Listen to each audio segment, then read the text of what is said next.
everyone, and welcome to this episode of Montana Multipreneurs. We're your co-hosts. I'm Nina, owner of Next Generation HR, and my co-host is Mackenzie Smith, owner of Maven Administrative Consulting. Thanks for being with us today. Before we get started, I just want to do a quick shout out to a local sponsor of our podcast. Minuteman Press of Missoula has assisted us and supported us, and we just want to tell them thanks. If you're local to the Missoula, Montana area, we highly encourage you to give them a try, get your materials printed. Joining us today is Alex Stokman, founder of Venery, a Montana-based outdoor education company dedicated to helping women gain the skills and confidence to participate in hunting and conservation. Alex launched Venery after recognizing a gap in accessible education and mentorship for women entering the hunting world. What started as mission-driven idea has grown into a growing business and community centered around hands-on learning, leadership, and shared outdoor experiences. We are very excited to have Alex here with us today, talking about her business, entrepreneurship in general, and all things hunting. But one of the things I think we're super excited about is it's not just about hunting, but all the types of leadership skills that go into being an entrepreneur and owner. Alex, welcome. Thank you so much for having me. Hello and good afternoon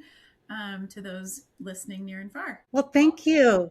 So, Alex, I did a little bit of an overview of your business, but why don't you expand? Tell us a little bit more about you and Venery. Sure.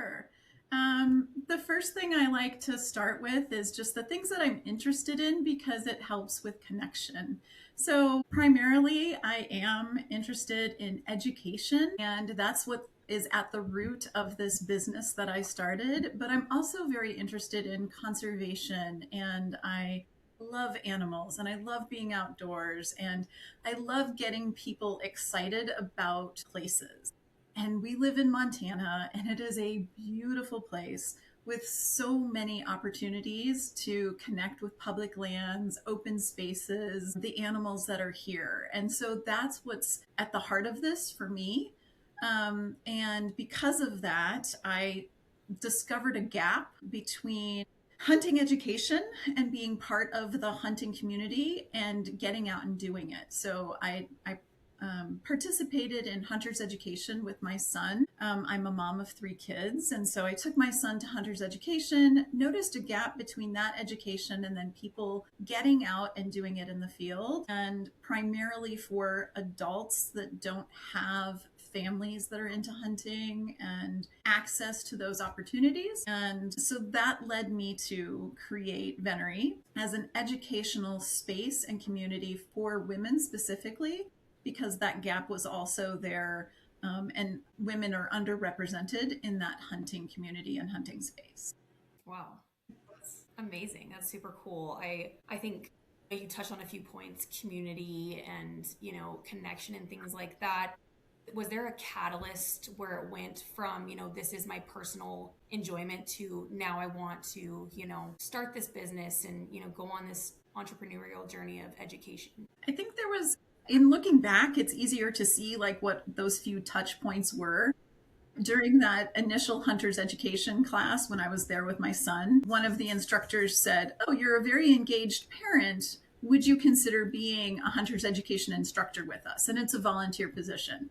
And it kind of sparked a little curiosity, like, really? I could do that? And then a few years later, I was with another group of moms, and they outed me as a hunter. We were talking about cooking dinner, and I said I was going to have venison for dinner. And they're like, "Well, how'd you get that?" And I was like, "How did I get that? I hunted it. I shot it." Right? Venison's deer meat, and you hunt that.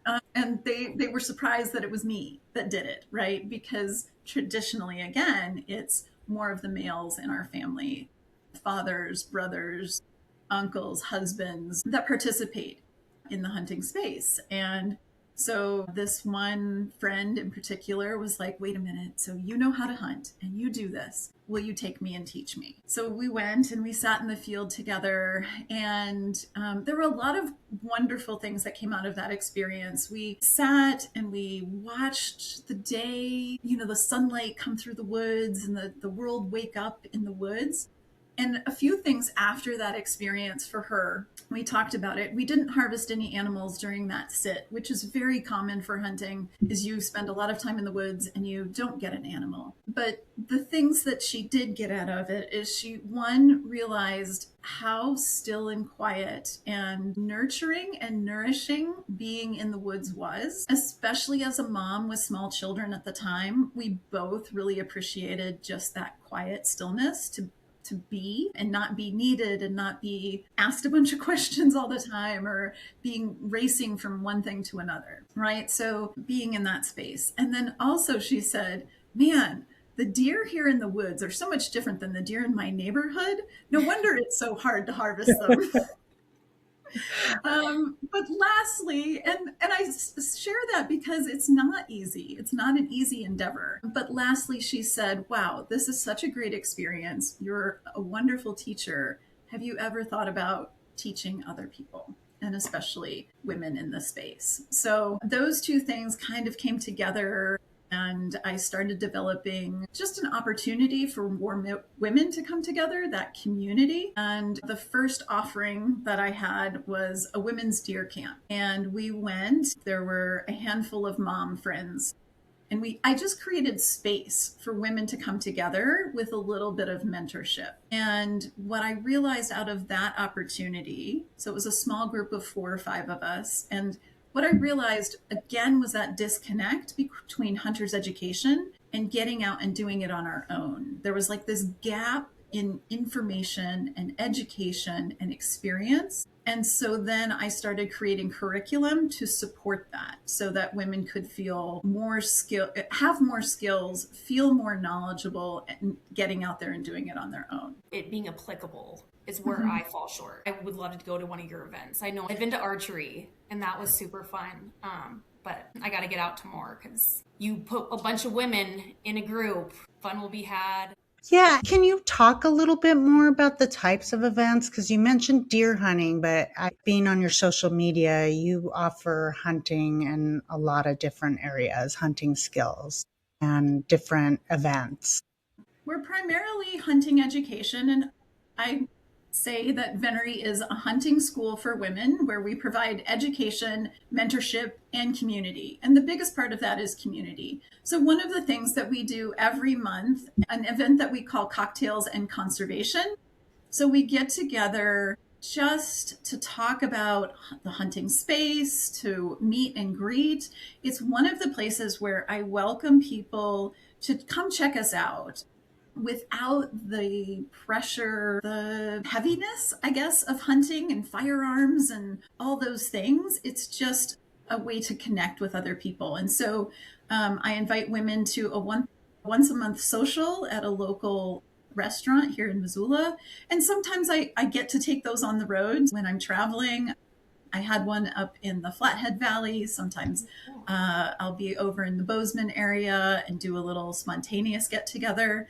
But consistently, because I'm based here in Missoula, we meet on the 4th Wednesday of every month to just socialize and talk about hunting and the conservation space, because the two are very linked together. Hunting is a piece of conservation, and it's one of the tools in the toolbox to help maintain healthy animal populations. So we talk about that a lot in our education pieces and in our curriculum. So socializing is one piece of it and building that community. The other is the education piece of it. And most of our curriculum happens at the gun range. That is our classroom. So our schedule follows the hunting seasons. So in the beginning of the year, we talk about rules and regulations because each new year gives a new season and session for rules and regulations around hunting. Then springtime offers spring hunting for turkeys. So we talk about shotguns and turkey hunting. Summertime is where we focus a lot on fitness. and getting ready for our fall seasons. Our fall seasons in Montana archery season starts in September, but so we do our archery socials as well, because building those skills helps us prepare for our fall seasons. So we have archery, and then we prepare for our fall seasons with rifles. So we do a rifle class where we go through all the basics, beginners to intermediates. Even some people who are advanced learn something.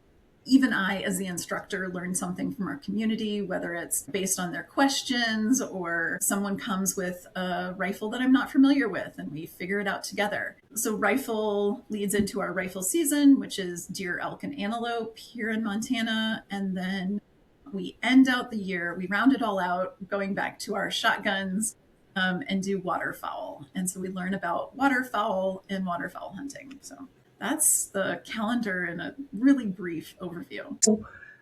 Who shows up to your camps? I mean, who's your audience? Who do they come as a group? Is it book club gone? We're going to go hunting now. Yeah, I haven't had a book club show up just yet. I'm still waiting. But we have had mother-daughter pairs, but in the adult realm. So our courses and classes and camps are for adult women. It's not a youth program. One of my favorite groups is sisters with their daughters and nieces that have participated. So it's multi-generational, and they're there to support each other, but they're also there to learn. So that's a group that has come to multiple events. I've had women who are part of the university and are learning how to be game wardens or learning how to be wildlife biologists. But part of that skills and training is doing tranquilizer darts and shooting guns for that purpose, right? And if you haven't had that experience and you didn't grow up in that space, then that's a new skill that you need to learn how to take. So we've had that. I've had other hunter education instructors come to my class because there are some skills that they weren't familiar with. Teaching hunters education is book education and theoretical education, but not always hands-on education. I've had women who are very uncomfortable with firearms, who have some fear around firearms as being weapons or being dangerous. And so I've had them come because it's a safe place to learn and become educated and familiarized with that and with the support of other women. So it does run the gamut of who attends. Age ranges run from that college age education all the way. I think my oldest participant is 60s to 70s. So a wide range. And I think we were talking about this once at one of our networking groups, Montana based because they need Montana licenses. Is that right? Or can somebody come in, let's say they're planning to spend the summer or the fall here, is it local to Montana residents only or anybody? So it's a tricky question. The education-based programs that we have are open to anyone. You don't need to be a Montana resident to participate in our archery skills clinic or our rifle skills clinic or our shotgun. We're even venturing a little bit into the virtual world of presenting course content and information on the virtual platforms. But for the hunting camps, so the unique thing about our education curriculum is that we do classroom courses. We go through some rigorous education. It is experiential learning, so it's hands-on. And we put the skills that we learn at the gun range and through habitat identification and things like that to use in the field.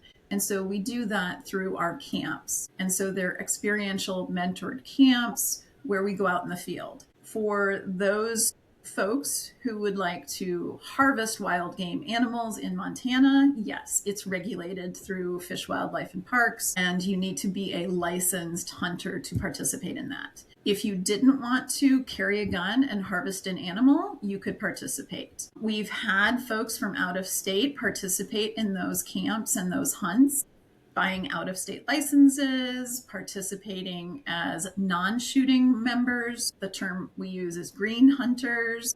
just as if someone's tagging along. So Nina, if you wanted to experience what this whole camp or this whole system was about, you could come along, but you wouldn't have to.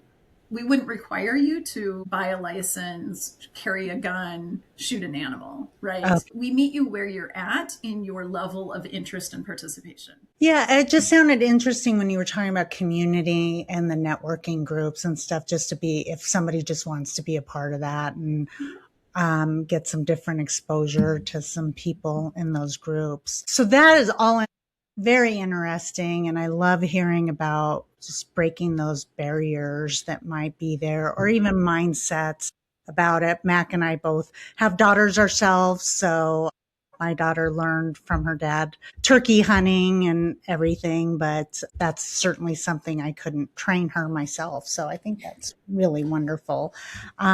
Let's shift a little bit into the entrepreneurial world. You mentioned hearing there is a gap. I'm going to start this. Share a little bit about your entrepreneur journey with us, kind of lessons learned. If there's anything that kind of comes to the forefront on that journey for you that you'd like to share with our audience. Yeah, I think that one of the things for me that has been challenging is I come from nonprofit background, and a lot of the work that I've done is altruistic, right? It's for the benefit of the participants and the students. And I think my business is set up that way as well. And so it's very much leaning a business that operates as a nonprofit. And education, I think, is a gray area in that. If we look at universities or higher learning institutions, and they are businesses, and yet we don't see them as such in the tax realm or what have you. So part of that is like embracing the business ownership piece of it for me.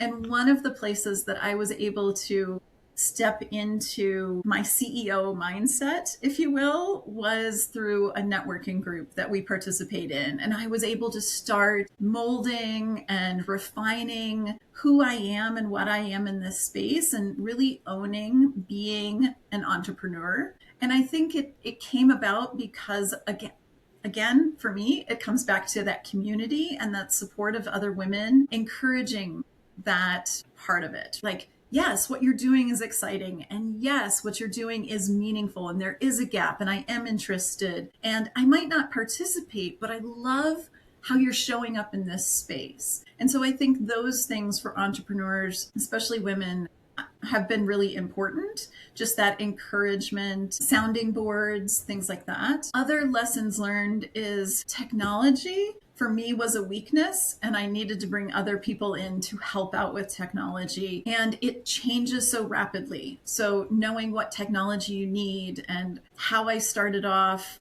the technology has changed over the course of the last 8 years that I've been in business. And now I've got leaky pipes, if you will, that I'm having to fix things or upgrade. And that's, again, where I need to bring in consultants and other people, experts.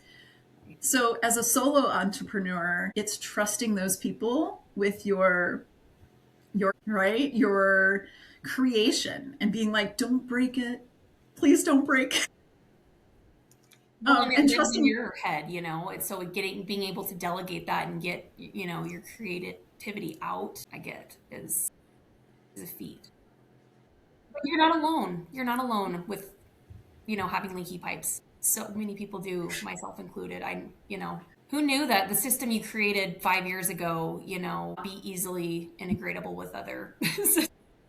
Yes. And changing a password breaks 5 different connections that you never knew existed, right? Like just those little things that cause headaches, and hopefully not lost revenue, but maybe lost communications. It's worrying constantly, but also moving forward. It's challenging, right? It's challenging to wear multiple hats, to be the marketing person, to be the human resource person, to be the creator. And for Venery, it is a very human space, right? It's hands-on learning. It's relational, right? So I can't just outsource that personal relationship, that hands-on touch. And so then I have to be very mindful of my energy, my time, and I also have to balance it with my family's needs. So 3 kids, sports, all the things that I'm also doing. And I think that's challenging in any space for anyone, whether you're an entrepreneur or a working mom. Like feeling like you're always on, and when to pivot, when to switch the hat. Oh, wait, I'm wearing this hat. Let me take this one off. Learning how to shut down the computer at the end of the day and defining what the end of the day is. Like, is it 5 o'clock when I need to make dinner? Or do I come back to something at 8, 9 o'clock and then shut down the computer at midnight? Right? So it's still finding balance. And it's one of the things that I struggle with often is finding that balance between working from home life, and working on a business that is my heart and soul, right? I'm very passionate about what I do. Yeah, and you mentioned about the outsourcing or engaging third parties to help you with some of the areas maybe that isn't your passion or your technical capabilities. So do you have staff that works for you? Are there mentors or other trainers? How does that work? Sure. So there's been a variety of different iterations, and as any business has. The first, I guess, staff person, if you will, contract employee would be I contracted with a woman to help me with my social media. It's interesting because social media can be very personal, but it also, if you find the person that connects with your tone and your niche market, that can be a really great place to bring in some collaboration. And so that is one of the places that I've worked to develop a system to share my voice and my tone and my marketing and my language, and also not lose touch with it. It's not like, here it is, you just take care of this. I'm very engaged and involved in the timing of different pieces and parts of social media. And I'm also featured in it. So I have to be a part of it too. In social media, the audience wants to see who the people are involved. They want to see your faces. So I need to be a part of that as well. So outsourcing social media has been helpful in taking some of that lift. I've outsourced a little bit of my administration, my back end, setting up, fixing some of the leaky pipes, fixing email systems and putting in more automations, which sometimes for me doesn't feel as authentic. I want to have those personal relationships with my students, and yet how do you manage that and growth? How do you respond to every email personally and grow to over 500,000, 2,000 email subscribers? And it's, again, maybe looking back at balance. What's that balance look like? Maybe it's not that initial email that you get from signing up for the email list, but you will get me when you sign up for one of the courses or one of the camps. I am going to be there. I will be one of the main instructors. The other place that I've brought help in, and part of this originally started because the gun ranges that I work for or work with have regulations or restrictions for safety measures, is that it needs to be a 1-to-4, one instructor per 4 students. So to increase capacity, I needed to bring in other safety personnel. So other mentors that were capable in assisting with the safety at the gun ranges, and they add perspective because we all do things a little bit differently. It doesn't mean it's wrong. It means that our students are given other options and other opportunities to see how even just other women operate with the same equipment or the same spaces. So I dabble in a little bit of contract employees.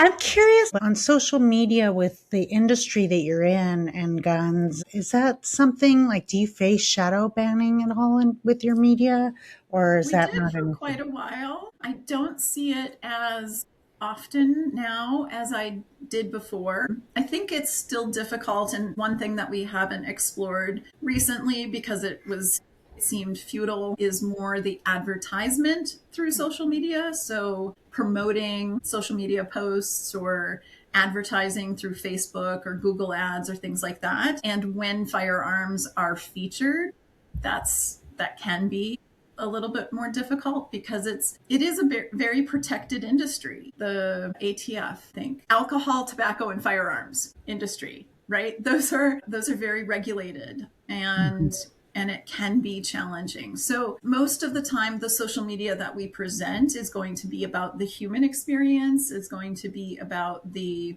community that we're building, about the skills that you can learn, not so much about what firearm I'm holding. And yeah, so I think we gently step around it. Maybe there's some inference about the firearms and pieces, right? And you have to be careful of those things. People are sensitive, and it's also very realistic and a very real piece of hunting, harvesting food, eating food, and being cognizant of that. So I don't want to hide it, but I don't blatantly push it in people's faces. Right, right. So I guess just a couple more questions that I have for you on this journey.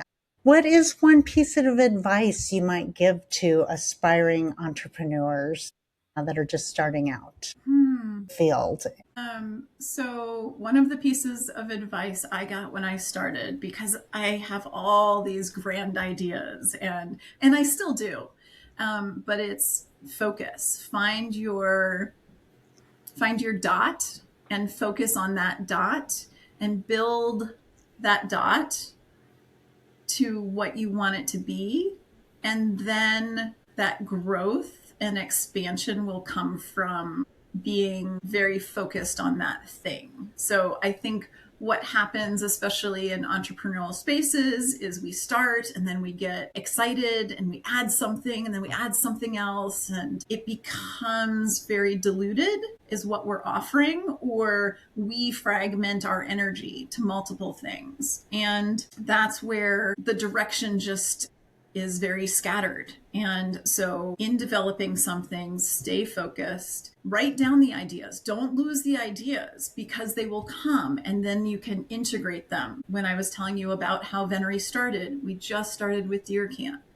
And that just starting there and giving women that opportunity, it led to what the next thing was. Once we had a few years of deer camp under our belt, we were like, okay, there's a missing link here, and we need to offer that first before we can have a more successful deer camp. And so one thing does lead to another. But if you start off very diluted and very, I don't want to say disorganized, because it's not about that, but it's about fine-tuning your attention and your efforts and your energy into that one.